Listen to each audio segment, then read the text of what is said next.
Hello and welcome to episode 358 of Fergo and the Freak. I'm that bloke from Rugby League Project, Andrew Ferguson. You can find me on Twitter at AndrewRLP. And join me as always is the glorious League Freak. You can also find on Twitter at League Freak. How you going there, mate? Going pretty good, Andrew. How are you?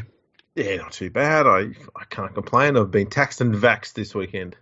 Excellent. I was just thinking then, all the preparation we put into these episodes in the off season, we've really got to cut back on those 6 hours. Yeah, 6. Yeah. Okay. Done? I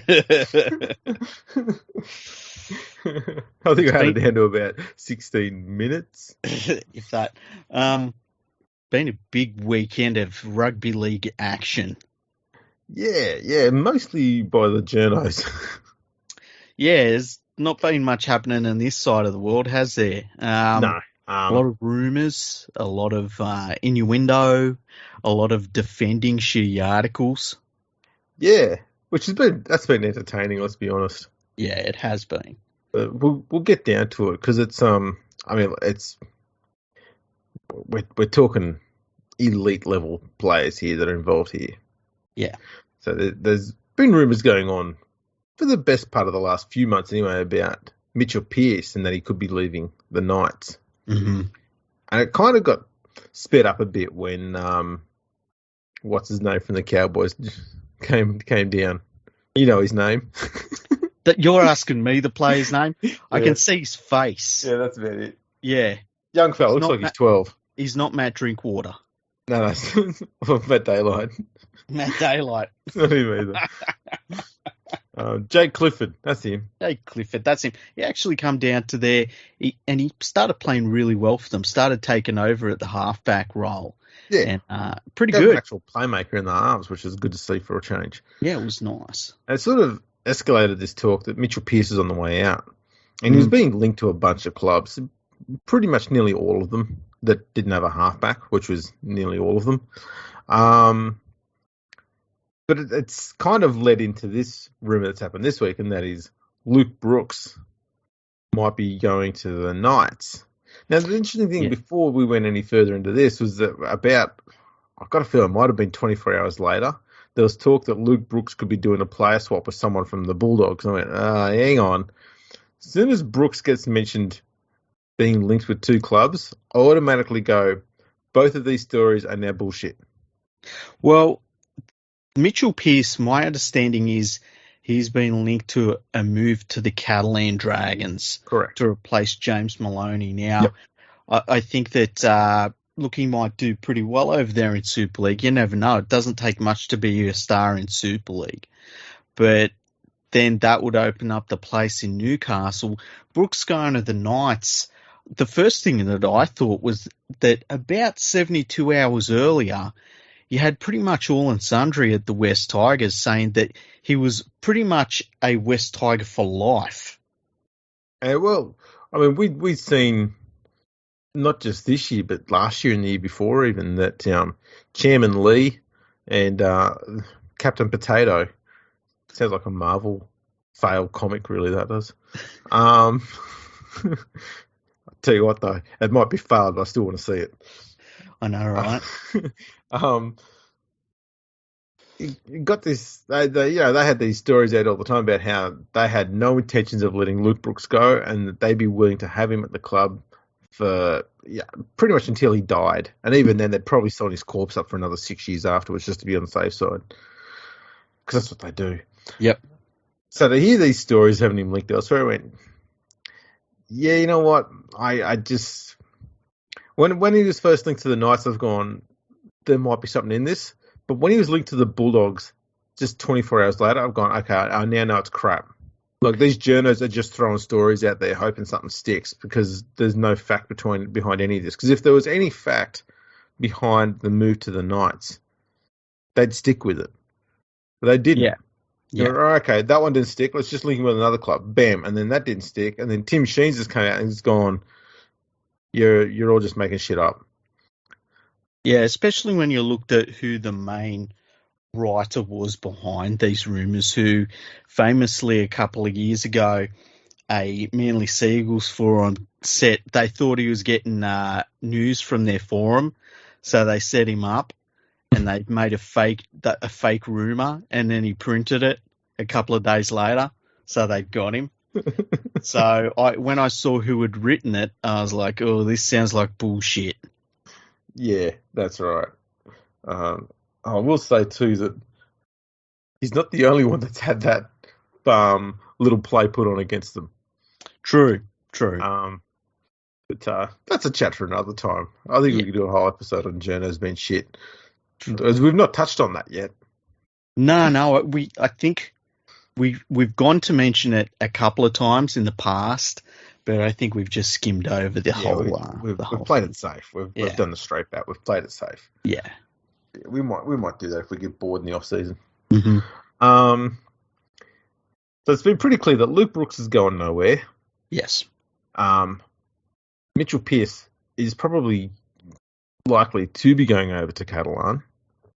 We don't know yet, but I wouldn't surprise me if he did, and I think he'd probably go pretty well there. Yeah. He is a reasonably good defender, and I think that's going to be something that will be that'll be the biggest asset he'll take over to Catalan because, point to me an English half in the last 40 years at least who's been a really good defender. Yeah, there has not been one. No. Not one. Not one at all. They've just not needed to be. Simple as that. They've not needed to be. Yeah, or, be able to pass or kick or set up a play. I digress. So yeah, there's that. So that's all been interesting. The other thing that's been going on at the West Tigers too is there was briefly a story going on about how Josh Hodgson was being linked to the Tigers. And this was a few weeks ago. Mm-hmm.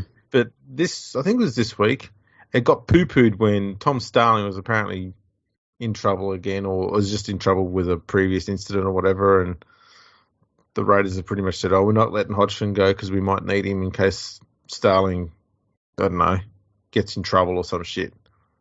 Yeah, it was a little bit unfortunate, I think, for the Raiders more than anyone because they look like that they were getting ready to make a bunch of moves which they've been desperately needed to do over the last few years. Mm. And it would have been a positive step forward. And to get Hodgson off their books, I couldn't believe that the West Tigers would look at Hodgson. I think Hodgson should just go home. He could play for another 6 or 7 years over in England. Yeah, pick up a gig at Huddersfield. Fuck, they'll make a statue of him. Yeah. Simple as that.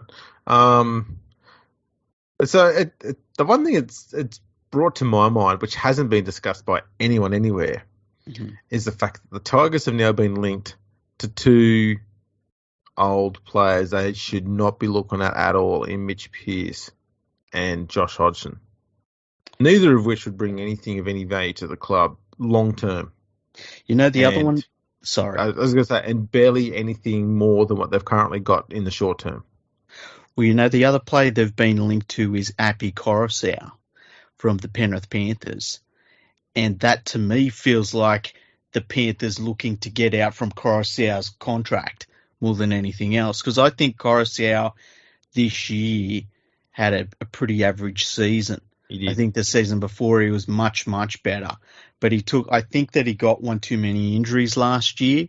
And this year he just didn't look himself. He had some off-field issues as well.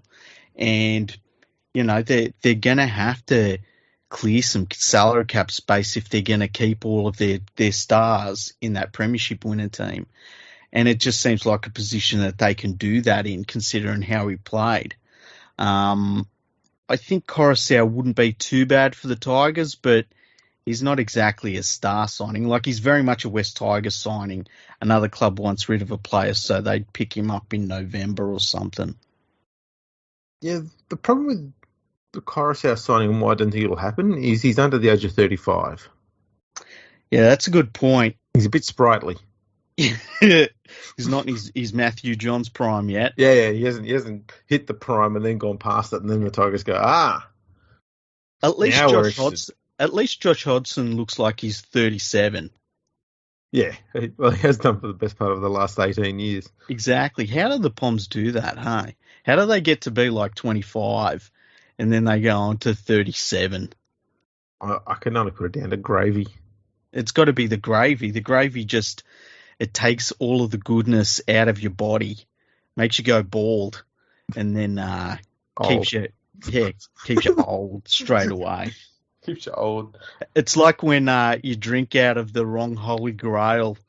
Remember in the Indiana Jones? It's basically the same shit. One is the fountain of youth, the other is just a gravy boat. Yeah. Lucky Indiana Jones wasn't English, hey? He would have been like, which one's the Holy Grail? He would have been going, oh, fucking looks like a gravy boat over there. I can't put my fucking chips in that thing. Piss that shit off. I'm not here for eternity. I'm here for chips and gravy. Fuck off. Nom nom nom nom. Oh, I'll tell you what though, that would also be another movie I'd be interested in watching. Yeah, I'd watch that too. Absolutely. So it's interesting. There's so much wrongness about this all these rumours and the Tigers. Yeah. Because no matter which way you look at it, every single decision that involves the Tigers, all of them were wrong. Yeah. So, like picking up Mitchell Pearce, or hanging on to Luke Brooks, or picking up Josh Hodgson. They're all bad decisions. Look, ironically, and you and me talked about it, Mitchell Pearce, I reckon he'd be fantastic as a hooker at the Tigers. He probably would, but yeah, I think he's done in the NRL. I will say, I think Mitch Pearce has got a lot more to offer to the Super League than Josh Hodgson does as well. Oh yeah, 100%. He would go. I'm talking all seriously. He would go over to England. He would be very close to possibly the best halfback over there. Because I don't think Pearce is an atrocious or a horrible halfback. I still think he's still decent enough to direct a team around the field. And that's basically all you've got to do in England to be a good halfback. And the fact that he can do that as well as be a decent defender, and he's got a reasonable enough kicking game, you only got to have a look at how much of an impact Aiden Caesar had at Huddersfield. Yeah. Merely turned up and they automatically were immensely better. Well, he'd just definitely be the best halfback in Super League. I mean, they tend to think Lomax is a good halfback, and I've never seen Lomax do a single thing. So I just Mitchell Pearce Lomax is a weird one, man. I watch him and go, I can kind of see where a lot of English fans get excited about him. Because he looks like, I'm not saying he has, I'm saying he looks like he's got like good potential. But then you see how old he is and going, oh, hang on, he's never reached it and he's not going to. And it's like he gets 80% of the way to where he should be and then goes, this is all I need to do. And just stopped. But they all do that. I know, but Lomax looked to be the most promising one because he got up to the 80% pretty quickly and you're going, oh, there's no ceiling on this bloke. If he keeps pushing himself, we might actually have a decent playmaking English half here. And then he just stopped. You know what? Half the problem is a lot of these guys, they only get noticed because they come through Leeds, Wigan, or St Helens. Mm-hmm. And because they're at those three clubs, they only need to get to 80%, and that's good enough. And so they stop pushing anymore. Yeah, Danny Maguire was a really good example of that. Yeah. Pretty good size for a 5'8". He had a lot of potential, but one day you just were like, oh, hang on, he's a 28-year-old still playing like he's maybe got some potential. And that was it. And they've been like that for decades now, they're halves. It's kind of amazing that they just don't continue to progress. Yeah. And, Lomax, to me, I just have never seen Lomax do anything that makes me think he's anything more than a park footballer. And if anyone wants to think that we're shitting on the Poms here, I've got one player. Oh, sorry. One player to make you realise how genuine we are with this comment, okay? Mm-hmm. Do you remember Robert Louis? I do. Yeah. Do you remember how atrocious he was in the NRL? Yes, I do. He's a regular in the Super League. Yeah, it's crazy. It's crazy. Look, Louis had potential as a first grader, but his defense and his defensive reads were the worst I've probably seen from a footballer. And a lot of halves are not going to be good defenders. His defensive reads were worse than Todd Carney's. And a lot of people don't realise how bad Todd Carney's were. But Louis was... You know what, fuck, I'm going to say it. He defended like he was scared. He was scared of the contact. And when he was running with the ball, he played the same way. He didn't want to get touched. He didn't want to get hurt. So, you know, when the West Tigers were happy to move on him, not just because he was an alleged wife-beating cunt, he was basically just a really, really crap footballer. And they just went, you know what, they had to meddle with playing Benji at halfback to try and protect him a little bit. Then they had to try and meddle with having Farah playing at halfback to try and protect him a little bit. And going, when you have to start moving your two best playmakers around to try and protect your halfback's not up to it. And so it's almost like they were buying time until they could get Brooks or Moses into the side, basically. Yeah, and I mean, geez, that's got to be about 10 years ago now too. Yeah. So it's crazy. Sometimes you see some of the names that pop up in Super League. Adam Cuthbertson is a classic one for me. He's still gone. Like, it's kind of weird. Millington. Grant Millington. Yeah, he's another one. Conrad Hurrell, who I believe I saw is moving to St. Helens next year, which I didn't know was making that move. I saw some St. Helens fans talking about how he'd be good at their club next year. But,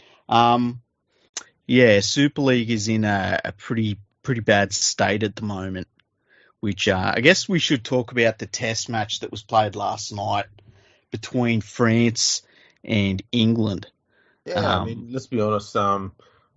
England fans will be celebrating like they've won the World Cup because they finally won an international game against a nearly full-strength French side that hasn't played any international football for 2 years. Be close to that, yeah. When would their last their last international have been against the Australian under-20s team? Remember they played in. Yeah. I went to the match. Well, I didn't see the match. I walked past the French team, and I understand it wasn't a full-strength French team at that time either. But the junior Kangaroos wiped the floor with them. But then, like, David Fafita was in that Australian junior Kangaroos team, which was, they must have been shocked when he ran out on the field. That was their last game. Actually, there was a game after that where they played against Western Division, which they won 22-20. And that was a bit of a fiery game at Parks. But that was the week after they played the junior Kangaroos where they got flogged 62-4. Yeah, that was a shocker, that result. Mushy. Anyway, should I go through that junior Kangaroos team? Yeah, go through it because it's pretty impressive. It is. It's pretty bloody impressive. Go on. Pappenhausen, Campbell Graham, Brian Kelly, Zach Lomax, Ruben Garrett, Kalen Ponga, Brody Croft, Corey Horsburgh, Reid Mahoney, Thomas Flegler, David Fafita, Angus Crichton, Victor Radley, AJ Brimson, Nat Butcher, Amro Gula, Tino Farmasolui, or whatever his name is. Pretty decent squad, that. You could send that team now to the World Cup next year, and I think that they would be top 3 at least. Yeah, they'd be competitive. It'd be Australia, Tonga, and then that side. Yeah, pretty much. Anyway, so this test match, I watched the whole thing. I didn't watch it live. I watched a full game replay. First 20 minutes, France were abysmal. I don't think they touched the ball for the first maybe 10 minutes. They let the kickoff bounce and go over the dead ball line. Then they kicked a kickoff from a try. England had scored a try. They kicked their kickoff straight out in the full. Like, they were terrible.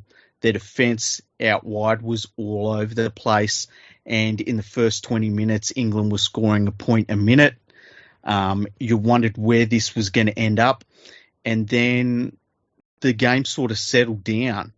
The French forwards, they're not too bad. You know, they're not great, but they're not too bad. They try hard. They're not afraid of contact. and they really settled the game down a little bit. And it was weird. England just couldn't go on with it. And the game settled into a little bit of a back and forth ahead of halftime. Coming out of halftime, though, France were definitely the better team. It was kind of shocking. And they started playing some football. And we've always talked about the French outside backs. Look, they can't defend to save their lives. But damn, they can throw the footy around when they really get in the mood. And they started throwing the footy around.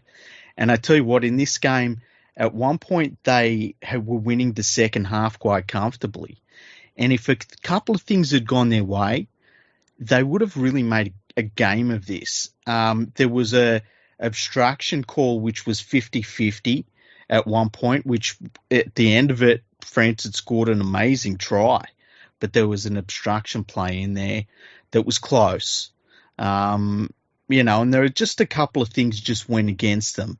And there was one play in particular late in the second half where England defended a French set, and the English halfback, who had a Paul Carriage type performance in this entire game, they might as well have run out 2 extra forwards than their halves. They would have got better performance if they had. He just was terrible, and it just killed their momentum, and that was kind of the game. That was it. You could see the impetus coming out of the French team.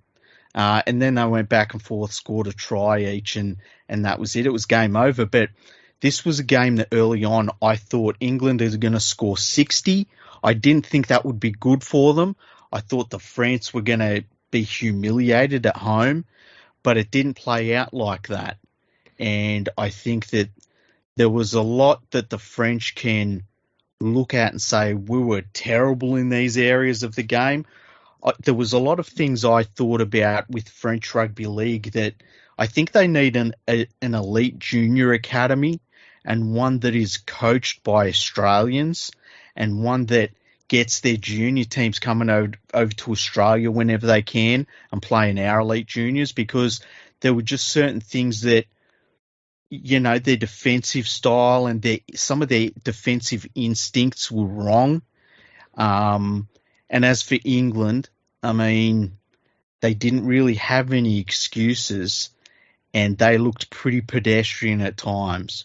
So Alex Walmsley was definitely my man of the match whenever he was on the field. He was a real handful, getting a lot of good go forward, getting a lot of defenders around him, getting good offloads. He was a big part of the reason why they got off to a good start in the first 20 minutes, and then why they started scoring points again towards the end.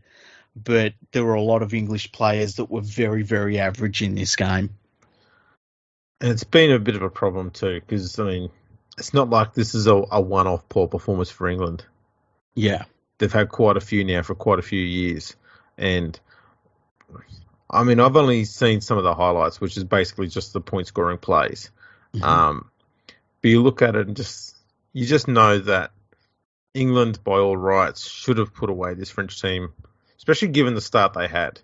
Yeah. They should have been able to get to 40 or 50.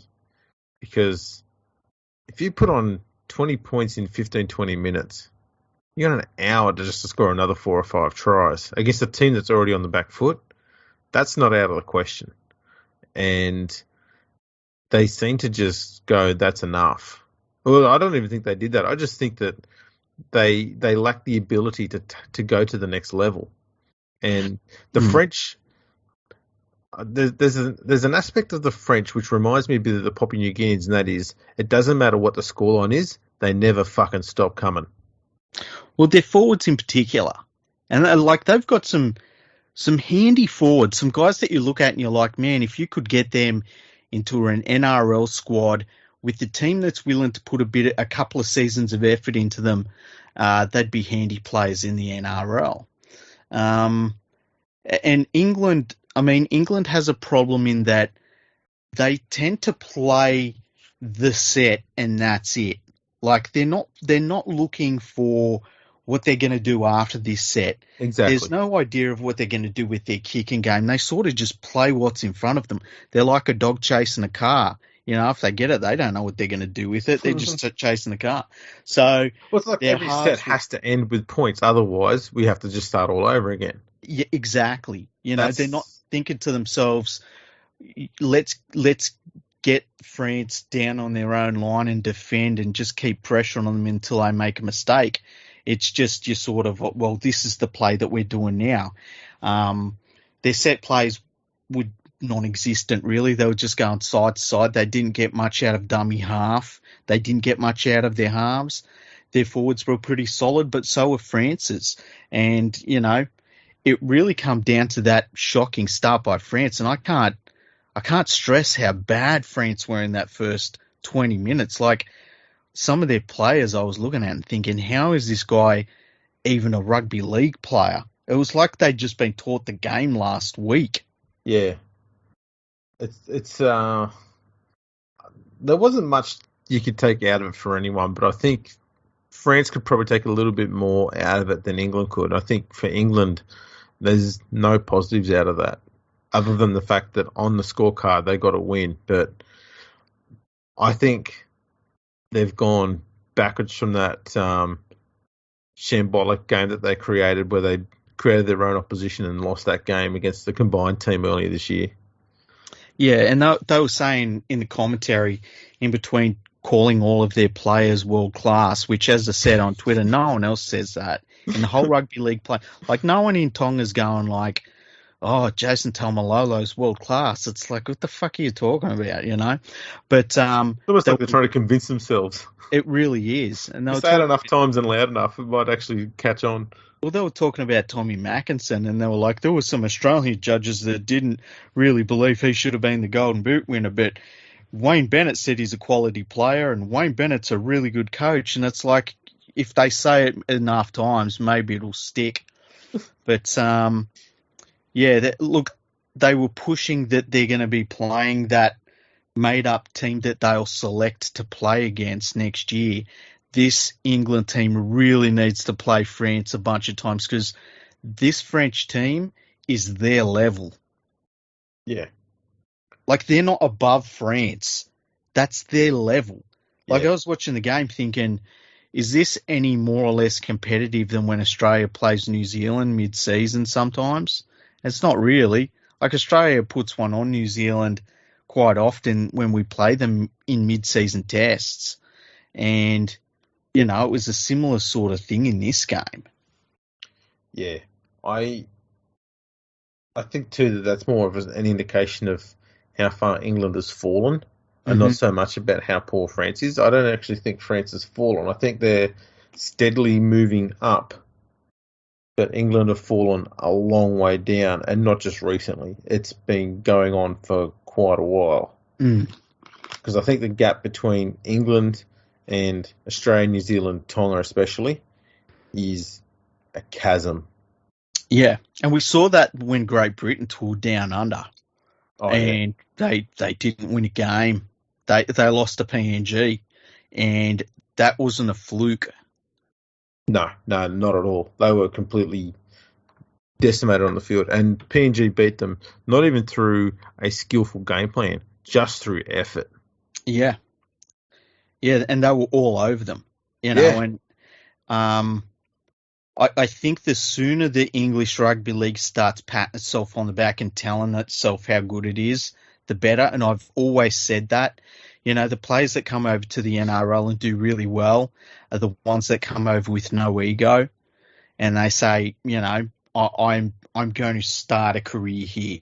They don't come over saying I'm fucking king shit. And I think that there's too much of that I'm king shit stuff in Super League. It's bad for the game over there. And look, I think we've seen it at times in Australian Rugby League too. I think that we've seen where we had a golden period where we were almost unbeatable. And we started saying, you know what, who's going to challenge us? And then as soon as we started saying that, we started getting challenged by New Zealand. We were beaten fair and square in one of our last tests against Tonga. It might have been our last test against Tonga.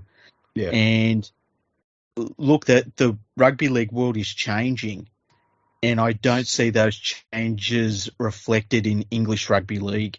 And it's going to get left behind if it doesn't start to modernise and start to take in lessons from the rest of the world. No, fully agree. Fully agree. They need to start realising too just how bad things are there. Remember back in the might have been the I'm gonna say the 2000 World Cup. Might even have been actually after the 1997 Super League World Club Challenge. Yeah. The English decided after, I'm pretty sure it was the second one actually, that after that tournament, they were going to do a review of English Rugby League to find out why they were so far behind the Australians. Yeah. And they came up with some bullshit, barely feasible and definitely completely wrong reason, which was so easy to fix. But they never managed to fix it because when the World Cup came around, they got smacked again.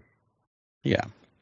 It's about time they got one of those reviews done by someone who, A, has nothing to do with English Rugby League, and B, someone who's probably from Australian Rugby League who knows what being successful looks like. Maybe Brian Smith, for example. He's good at doing reviews. Well, you know what they need? They need somebody that's not turning up for a paycheck. And they need somebody that's not going to blow smoke up their ass, because they tend to get enamored with people like that.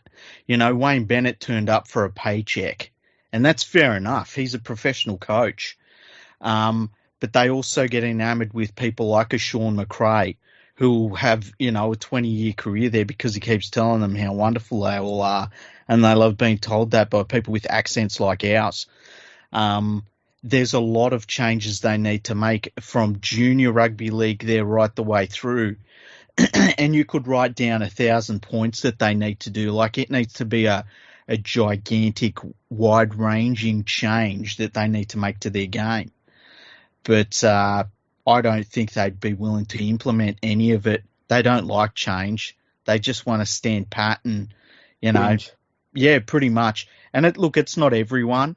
But unfortunately, it's the people that are in positions of power over there. Yeah, they enable that behaviour. Pretty much, yeah. And I mean, as long as the right people are successful over there, everything's fine. You know, everything's going great. Just ask them. So I just can't imagine that anything's going to change. But, yeah, I think you could get change in French Rugby League. I know that Trent Robinson is now their director of elite performance or something like that. They gave him one of those titles. And yeah, if I watching the game, the first thing I thought is that France needs an elite academy for their juniors. They're going to lose some of those juniors to rugby union, but they've just got to cop that on the chin and hope that out the other side of that, they'll be teaching their young rugby league players just a lot of the basics, how to defend, you know, how to stay in a line. If you could teach the French team how to defend properly, when not to run in, because there was some Jared Crockett style defense from the French. If you could do that. I was going to say, that's because a lot of them don't have that massive ego that they think they know how to do it better than anybody else. They're willing to sit there and listen. Yeah. Yeah. So that's... I think it's going to be a lot easier to improve French Rugby League than it will be to improve the English, because the English refuse to listen, refuse to learn, and they refuse to change. Yeah, and look, I've said for many, many, many years now, I think France will challenge the likes of Australia before England ever will. Oh, absolutely. Fully agree. Now, the other thing that came up while we're talking about English Rugby League is the Ottawa Aces team from Canada. Looks like they aren't able to field a team based in Canada, so they're going to relocate to England, and they need to find a city to move to. Yeah, now, I was talking to somebody, I won't say who, but I was talking to somebody about this Ottawa Aces team at one point, and I said, you know, whoever runs their Twitter feed is a genius, because they are running a Twitter feed of a team that does not exist, and they're doing everything they can for a team that doesn't even have a player in the team. And yeah, so when it came out that they weren't going to exist anymore, they were going to, move to England. How do you move a team that doesn't exist somewhere? Do you just say it? Piece of piss. I mean, that's Yeah. it. They've done it, haven't they? Yeah, it's like, So well, now the we're not. job is, where do they move to? Well, And I was where would you thinking, move them? well, I was thinking they've got two options. That is, they can do the smart option or they can do the English option. Okay, well, let's go with the English option first. Okay, they look at home first, or maybe Whitby. Back to Wrexham. Oh, gee, I mean, now we're talking. That's what they look like doing. They find some small town somewhere along, was it the M62? Yep. And they just go there. They'll set up stumps somewhere. You could even bring back a far town team. Who wouldn't want a team that's got fart in the name? I mean, that's a classic. They could, get the mower out and fix up the ground and clean it up, and you might need to get the stands to get past council approval and stuff so people could sit in them because they're probably decrepit and not really functional anymore. But you can get around these things. Considering that at one point I believe Bradford was playing at Dewsbury, and Dewsbury obviously plays at Dewsbury, could we also have Ottawa playing in Dewsbury? Wow, I figured now that one of the esteemed Super League former officials owns, or basically has a large share in the running of Odsal, why not just put Ottawa at Odsal? Starts with two O's. Alliteration is lovely. Yeah. Ottawa, Odsal. The Ottawa Owls at Odsal. You could call them the Ottawa Oddsals. Oh, even better. Yeah. See, this is working. Now, the smart option is you go to a major city that doesn't actually have a rugby league presence. Mm-hmm. But it's a major city with a population of, say, more than church on a Sunday. Okay. Now, what cities would you choose? Birmingham. I would go straight to Birmingham as well. To me, that's a no-brainer. It's close. I mean, I know the Poms think it's far away from the rest of their clubs, but it's not. And it's an entire city. It's a working class city. They will say to you, well, it's a football town and they don't want anything to do with rugby league. It's like, yeah, because this game that you believe is the greatest game in the world that everyone would love to follow if they just got a chance, and you don't give them a chance. Yeah. They're being very exclusive when they can't afford to be. It's madness. It's like an in-joke, but it's only with one person. There's no one else involved in the in-joke.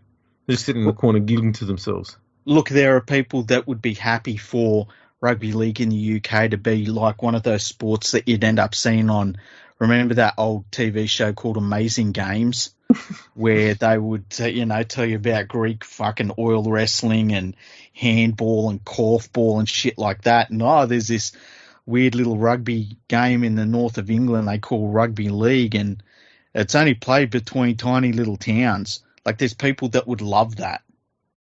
Yeah. To be have a quaint existence. Mm. Yeah.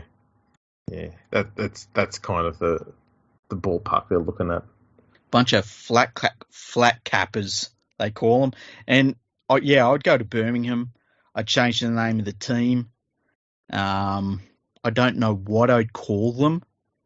I guess that would be up to some market research, which... The Birmingham Badgers. What if you did like... you just call them the Birmingham Black Sabbaths? The Birmingham Bats. Yeah, actually, you know what? The Bats. That's actually pretty good. What if it's a headless bat? Oh, yeah. That would be great. We have the Birmingham Gravy Boats. Fuck, that'll get the fans on board. It'll be like the Manchester United at Rugby League in 3 years' time. I'll give them 3 months. You get Greyvox on the front of the sponsor, the front of the jumper. Call the stadium the Gravy Boat. Make sure it's all brown. All the seats are brown. Even get the grass brown. Paint it brown if you have to. Play on brown turf. Yeah. This has got to work. And the vendor inside just sells chips. Every seat has a cup holder on the side of it, and in that cup is just some gravy. Just gravy. They have The gravy is free with your ticket price. Yeah, you got a little tap. Man, if that's not going to fill a 50-seat stadium out there, nothing will. Exactly. But yeah, Birmingham. I think for me that sounds pretty good. Absolutely, they've got to go. They need a big market.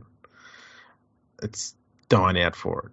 Absolutely, and the championship competition over there, their second division is going to struggle now because they don't have the Toronto side that was in there and dominating it from 2-3 years ago, and now they've lost Toulouse as well. It's just going to be a bunch of English teams now, I believe. And look, that's fine for that level fine. of footy, you know. But that was the one thing that made Championship an actually more intriguing contest to watch than Super League. Yeah. Is it did have these different regions involved, and now it's just going to be all small English towns. They can work on that at that level, though. It's true. I think that. Featherstone's probably going to be the next team to get promoted to Super League. Don't. Just don't. At the expense of. It'll be at the expense of someone important, and they'll say, "Oh, it's sport." It'll be London. Oh no, London's already gone down. Nah, London's gone. Struggling from what I understand. Could be Salford. I don't know. I haven't really sat down and taken a look and thought, who do I think it will be? We'll find out. We'll find out. Maybe we can do that for the pre-season, the season preview next year. We'll say who we think is going to get relegated. I'm keen to check that out. That's going to be an interesting conversation. Yeah, it's going to be Wigan. God, imagine that. That would almost fold English Rugby League in half immediately. No Wigan. Look, that's the ridiculous thing about it all, is that the Parramatta Eels, Melbourne Storm, Penrith Panthers, Sydney Roosters have all won wooden spoons in the NRL in the last 20 years. And all of those teams have also won premierships. And so you think about if you had have just turfed those teams out of the competition when they got the wooden spoon in the NRL. It's madness. It is the dumbest fucking system on earth. But, and see, I've just had a brainwave about how to make my team successful. And that is, they relocate to England. Yeah. Okay, the reason being, no matter how shit the Tigers have been, they've never won a wooden spoon, so they'll never get relegated. But if every other team around them does, surely they can be the last team standing and they finally get a title. That's what Huddersfield have been trying to do for fucking years. It's a work in progress. True. It's a work in progress. But, Huddersfield have been relegated. That's a good point. Yeah. See? You got to start somewhere. You do. And Huddersfield, they're good at starting somewhere. The next step's a hard one because you've got to figure out what you've got to do after you've started somewhere. Mm-hmm. But that's where they're at. They've been there for 12 years, starting somewhere. But they're there. They're still there. They're still somewhere. Yeah. Big supporter base too. Yeah, they get about 300 people at every game now. Wonderful town. They call it the Jewel of Europe. The Jewel of Europe? Mm-hmm. I need to know who they people are. Oh, they're mostly meth heads. They take a lot of methamphetamine. Are they from Leeds? I don't know. What type of drug do you reckon they do in Leeds? I feel like Leeds would be a big coke area. No, they're just living on reality there. That's heavy enough. Poor cunts. I do feel this could go further downhill much more rapidly. That's true. What other rugby league news have we had? I don't know if we've talked about it, that Wayne Bennett is officially the coach of the Dolphins. I think we mentioned in the last episode we had, I think that he was unofficially going to be approached Yeah, now he's official. It's Yeah. all official now. Prior to being made official, he'd been told. Well, I mean, we'd all been told that he was going to be the head coach before the club had made any announcement, and before he'd actually gone to the club and actually had an interview about the role. Mm-hmm. So they all told us that Wayne Bennett was going to be the new coach, and then about 3 days later, it's like, here's footage of Wayne Bennett finally going to the Dolphins headquarters. It's like, just kept that one on the quiet. I know, right? And he's coach. If he gets this team up and running, he makes some good signings, and within 2 years they're beating the Broncos, which at this point is not a huge ask. Would that be the greatest act of revenge of his entire career? He's in Brisbane, he's coaching, and he's beating the Broncos after a couple of years. It would be a continuation of the greatest act of revenge, because I think he got that greatest act of revenge when the Broncos decided to do that swap with Seabold from South. That's good. And Seabold went to the Broncos and turned them to crap, and Bennett went to South and made them a top 4 team and kept them there. Yeah, that's a good point. It's very good. So point. I think this would be... I wouldn't say it's rubbing their noses in it. I'd say it's genuinely pissing on a Broncos jumper and then rubbing their noses in that, and just sort of putting a foot on their head and just keeping it in the piss. Jesus, that was very descriptive. Yeah, but I think that's kind of where we're at now. I think he's already done the rubbing the nose in part. I think now we're approaching the foot on head part. What do you think about all of these people that don't live in Brisbane that are pissing and moaning that the club, the Dolphins, have said, you know what, we're not going to rush into what we're going to call ourselves. We're going to take our time, do a little bit of market research and see what works best. And you've got all of these people that aren't in Brisbane that won't be, the club's not for them, saying, but I want a name now. I really want it now. You know what's interesting about that whole debate is these people they're all sooking about the fact that the Dolphins don't have a location as part of their name. But not one of them has once complained about the fact that the Warriors are just known as the Warriors. Mm-hmm. For a while, they're known as the New Zealand Warriors. They haven't been Auckland since, 2001, 2002? I think it was, let me think, 2001. It was 2001 because I think it was the off-season that the 2000 World Cup was being played in. That is when that, because they were owned by a tribe and that all collapsed and the NRL basically restarted the club. That's right. So they haven't had a location for 20 years. No one bats an eyelid. Mm. The Dolphins come and go, we're just going to be known as the Dolphins for now until we figure out what we're going to call ourselves. Everyone's going, you should have a name. Yeah. Fucking pipe down. Furthermore, the West Tigers don't have a location. Yeah. They're just Wests. That's it. I don't like names like that these days, hey? Where it's but it's just new. So I do have a solution though that will make everyone happy. Okay. We won't call them the Dolphins anymore. We'll call them Earth Dolphins. Earth? Yeah, that would work. They were on Earth. That's right. It's a location. Problem solved. And, as far as Redcliffe's concerned, or the Dolphins are concerned, they can look at it and go, you know what? That includes Redcliffe. It includes Moreton Bay. But it doesn't tie us down to one small geographical region. We're kind of open there, kind of like dolphins. They travel freely around the oceans of the world. Why can't we just be called Earth Dolphins? I like this idea. What if you called them, what would be the most ridiculous name for them? The Outback Dolphins. It's not a great deal of dolphins in the Outback. I think maybe if they really pigeonholed them down to one really small region, maybe they could call them the Petrie Dolphins.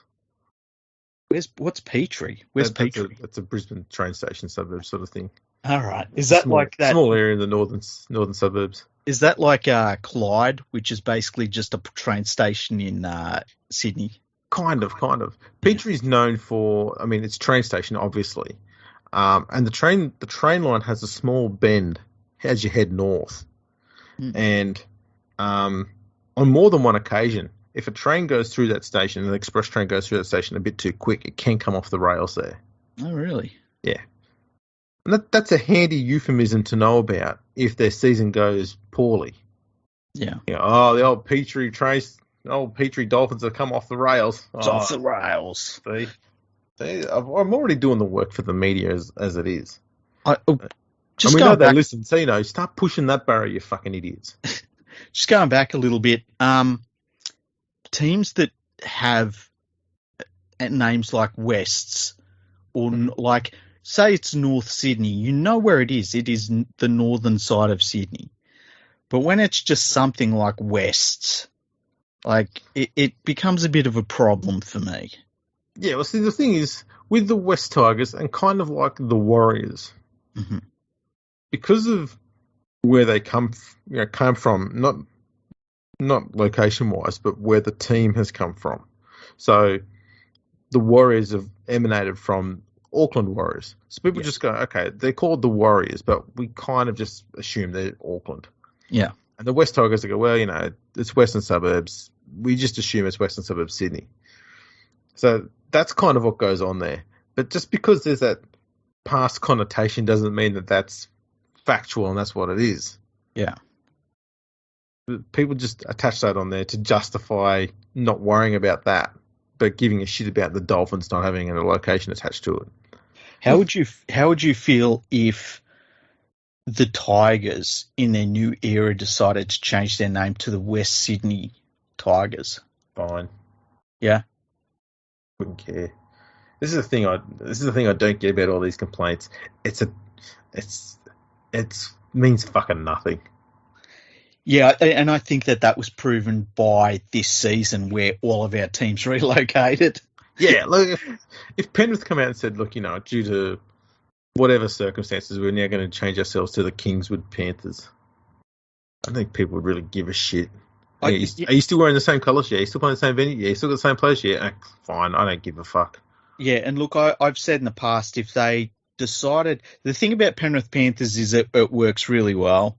Like, of course. But if at the same time, if the club said, look, we will make $1.5 million a year more if we call ourselves the Western Sydney Panthers, I'd be like, where's my new jersey? Where's my new Western Sydney Panthers jersey? Because it, as you say, it wouldn't really make much of a difference. Nah, makes fuck all difference. But people seem to want to, I don't know. For some reason, we've now got fans for clubs globally. Even amongst Australia, they're all over the fucking place. Yeah, they're everywhere. But for some reason, they still want to tie them down to 2 or 3 fucking postcodes. I don't get it. Like, why must we pin down the Dolphins to a specific suburb or government area in Queensland somewhere? But Melbourne can just represent a whole entire fucking city. The Roosters can, represent an entire fucking city. So I've got other teams in it as well. West Tigers, they just look after 1 point on a fucking compass. we don't know where that's. Where's West? Doesn't exist on a fucking map anywhere. And it's just the Warriors. We don't know if they're Auckland, don't know if they're New Zealand. Why must we have different rules for different clubs just to appease certain idiots? And the answer is we don't need to have rules for all of that. We just need to accept that we have fucking idiots who follow the game. And when it comes to matters like this, we need to ignore the fucking idiots because their opinion doesn't fucking matter. It feels very much like the Cameron Smith retirement to me. Exactly. It's like the media's like, well, we need a name. We need a name. We need it. And the Dolphins are like, just chill, man. And when they run out, they're going to have a name. They're not going to not be called something. That's but right. If they're not called something, that's fine too. Like we know they're from Brisbane. We know they're from Redcliffe. They're going to be the Dolphins. I like the look of the logo they've been using as a placeholder. It's very clean, looks great. It'll be cool to see what their finished product logo and jersey looks like because I feel like it's going to be very cool. It is a little bit weird seeing a team called the Dolphins in red. Normally you'd think it would be a blue sort of team or an aqua sort of team, but it's different. That's cool about it. Well, maybe they can be killer dolphins, like mad squirrels. Dolphins. Yeah, like Give him red eyes. like the Mad Quackers too. Exactly. Fucking adorable little bastards. They are. You would just want to give them a cuddle until it slits your throat. You really do. They're like gonna stick a shiv in ya. But they're so adorable. They are. Well, I did have a comment that I made on Twitter during the week to Travis Main. And if you don't know who he is, I don't blame you. He's a nobody who writes for the Courier Mail. Basically what he does, this is how of small profile he has. He basically just copy-pastes whatever he can find and tries to get Peter Bedell to talk about it. And if you don't know who Peter Bedell is, don't be upset because he's just as fucking useless. He's just been at the Courier Mail a little bit longer, so a few more people in Brisbane know who he is. He's just another Daily Telegraph / Courier Mail, hatchet monkey. Really, he just shits on the game from a high position for some reason. Travis Main's come out saying NRL fans have a built-in bullshit radar, and this stinks. And I said, yeah, they do have a bullshit meter. We use it to spot fake rage out journalists. And when they used to try and enact a change that they agree with, typically something that will create more news so they can just justify their salaries in existence, they'll run these fucking agendas like this, because that's all this is. Yeah. This is not about them wanting to make sure that the Dolphins have a set name. They've probably got some fucking agenda tied in as to who they want, what they want it to be named. And sure enough, on here, they got Dolphins and a picture with question marks after it, and underneath it says Moreton Daily. And I went, I wonder if maybe they want them to be called the Moreton Bay Dolphins. Well, apparently the Moreton Bay Council put money towards the Dolphins' bid to join the NRL. And look, this is what the media has said, so take it with a big fistful of salt. The Moreton Bay Council probably gave money to the journos to push their fucking barrow for them as well, but that's just me being cynical. Well, that's the thing. Like, apparently the journos are saying that Moreton Bay is not happy that they're not going to be called the Moreton Bay Dolphins. Now, I would think that anybody in their right mind would know that they were never going to be called the Moreton Bay Dolphins. I think when it all comes down to it, they're going to say fucking Brisbane Dolphins, easy, not a problem, I just think that they're going to go with the safe option because, as we said in the last couple of podcasts ago now, if they're the Brisbane Dolphins for 2 years and then they change to Redcliffe or whatever else, that will be fine. It's a football club. It's not life or death. Yeah. Maybe they should just call them the West Dolphins. West Dolphins. Wouldn't that be great? Western Suburbs Dolphins. Why not? There's a lot of dolphins in the western suburbs. They're out there with all the tigers. Tigers and dolphins swimming around in the jungle. It'd be great. Well, that's been a fascinating look into the Dolphins saga, which doesn't really exist, but the media wants one, so here we are. It's funny how you get a new team, and it's a club with a great history, a great history. And straight away, the media is trying to shit on it before they've even played a game in the NRL. Isn't the media wonderful? Well, that's because the media don't understand the history of anything. Yeah, that's a good point. They know nothing about the game. The thing that needs to be said is the Courier Mail, which is owned by News Limited, and News Limited is I believe, a 25% owner at the very least of the Brisbane Broncos. So there is that. Yeah. And that is worth noting. Yeah, it kind of should come up. To ignore. Yeah, it should come up from time to time. I know it doesn't, but, Exactly.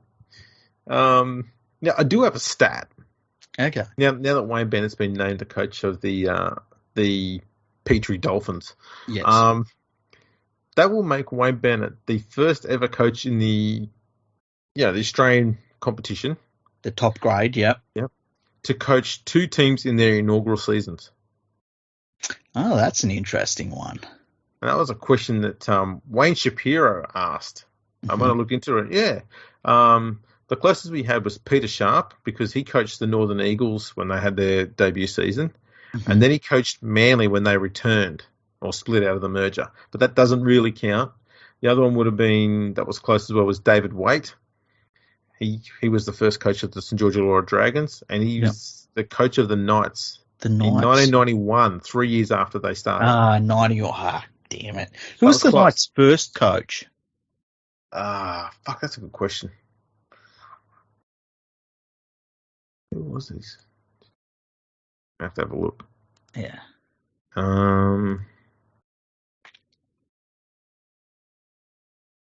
It was Alan McMahon, of course it was. Oh, Alan McMahon. Damn. I was thinking, for some reason in my head, the name Alan McIndoe was stuck. I thought, it's not who it was. Alan McMahon. He would have still been playing at Penrith at the time, or maybe. Yes. But that's the name that come up in my head. Tell you what, that's a bloody good name. He doesn't get much recognition, but he was a bloody good winger. Which one? Alan McIndoe. Alan McMahon as well, but Alan McIndoe was a very good winger. Very underrated winger. I tell you what, Robbie Beckett doesn't get mentioned enough for how good he was for the Panthers, I reckon. That's true. I don't understand it. That's because Pat Richards has been taking all the glory from him with his kickoffs. Oh man! I mean, I know you've been a little bit mocking him, but I also know you were in all of those kickoffs. Well, everyone was. I mean, any time that your winger's best fucking quality is when he kicks the ball off, it's just amazing. Especially with how many times the West Tigers used to kick the ball off. Yeah, you got to see it a lot. An awful lot. We had to do something with it. I know, right? As the best attacking player of the game. Like, oh shit, they almost dropped that one, but now they've got it 35 metres out in the first tackle. Yeah. Our game plan for a long time there was gravity. So come on, you bastard. Oh man. Yes, I think that's pretty much it. Dean Ritchie's got some article going on, which if you're really bored, you could read it. It's something about how the whole Luke Brooks saga unfolded. I didn't really fold, but does it have to fold to unfold? Yeah, it's kind of weird. Yeah, Luke Brooks commits to West Tigers after denying Knights whispers. Let's be honest, the whispers came from the media. Yeah. And he committed to the West Tigers when he signed a fucking contract with them. And that contract's really West Tigers friendly. Yeah, it's like super West Tigers friendly. I think it's something along the lines of a 2-year deal with 18 years in the West Tigers' favour. But like, I wouldn't be shocked if he was on, I don't know, 60% of what Mitchell Pearce is earning. Yeah, there's talk that Brooks is on $1 million a year. I do not believe that for a minute. There's no fucking way. No way. You know what? He signed a long-term deal. I remember when he signed that deal. It was a pretty cap-friendly deal at the time. Yeah. And unless it's had some ridiculous boosters in place for when the salary cap went up, there's no way he's on $1 million. No, not even close. So, it looks like we're stuck with him for a while. Here's a question for you, Andrew. Mm-hmm. Would you swap him for Mitch Moses? No. Okay. Just thought I'd ask. No. And it's not me being a smart ass either. You look at Mitch Moses in a team that is inherently better than the West Tigers in nearly every possible way. Mm-hmm. Defensively better. Forwards are better go forward. And look how one-dimensional Mitch Moses is there. Yeah, that's a good point. I don't know. I think if you put Luke Brooks in the Parramatta Eels, you make Parramatta better. I think if you put Mitch Moses in the West Tigers, you make the Tigers worse. I don't know. My personal, like, I'm totally out on Luke Brooks, right? I said that, I think, halfway through the year. I feel like they're probably level pegging in terms of their ability to make a team better, but I think that Mitch Moses has, as an individual, the ability to turn a game with his running game.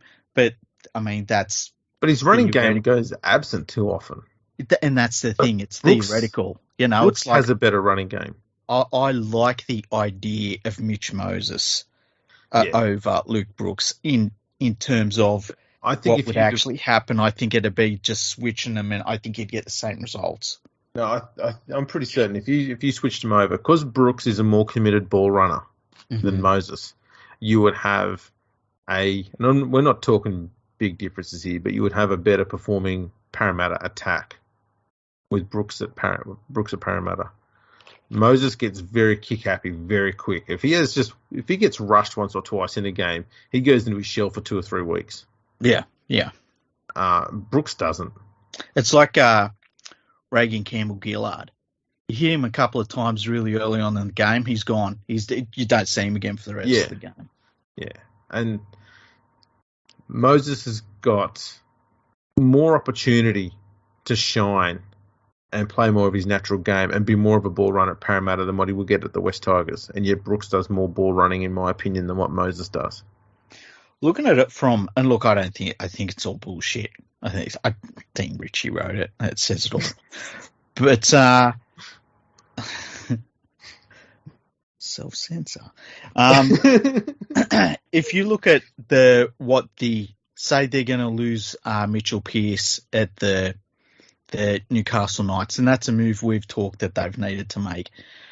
I think that it would be better for them to bring in a more traditional 5'8", rather than bringing in somebody that's a halfback. Like I think that they don't need 2 halfbacks. They could really go, like, if they could get Dylan Brown, damn, that would be such a good move for them. I don't think they could get Dylan Brown, but he's the sort of player that would be just perfect for them. Yeah. I think the Knights are going to be okay with what they have. I don't mind what they've got there in the half stocks. If they've got a decent enough organised, and I think Clifford can be that person.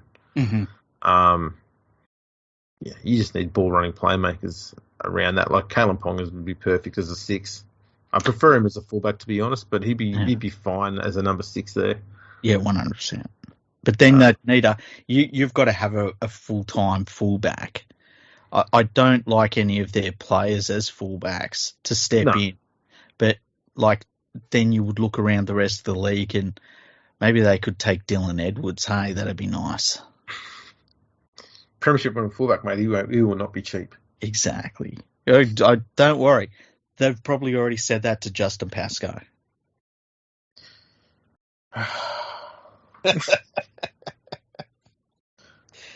I'm sure of it. Actually, I'm not sure of it because I don't think anyone at Penrith would be talking to Potato. It's a good point. And I think he's got his eyes on Matt Moylan anyway. Well, he can't. Fucking Sharks locked him up. Are you serious? Did they re-sign him? Yeah, they've got him for 1 more year with a 2-year option, I think, in their favour. That's insane. I'm pretty sure he's taken a pay cut as well. Still, that's insane. That's a burnt first grade spot, if you ask me. Yeah, that's crazy. Yeah, they did us a solid over at the Sharks, and they needed to. They kind of took quite a few players off our hands in the past. Yeah, that's a good point. They just keep doing solids for us. Yeah, I can't hate Cronulla. They took Woods, via proxy via the Bulldogs briefly. Bo Ryan, I'll never hate him for taking Bo Ryan. Fuck, he was just a pest. Heinington. I'm sure there were others. Wasn't it? Didn't they? Was it Bryce Gibbs? They also took. Yeah, they took Bryce Gibbs. Yeah, mind you, Bryce Gibbs was okay at the time when they took him. He had 2 good features about him, and that was he's a good enough defender in the middle, and he had fast play the balls. I saw a video. Remember that game they played? I saw this video today. The game they played against the Bulldogs. Oh, O'Mealy? Yeah, and O'Mealy just fucking switched him off and then just basically walked around the field just growling. It was amazing. Yeah. For all of the talk about concussions and things like that, there is still that within rugby league players where if you legally, and it was completely legal, but if you run into a player and you knock them out just through sheer force, you feel good about it. And it sounds fucked up. It sounds terrible.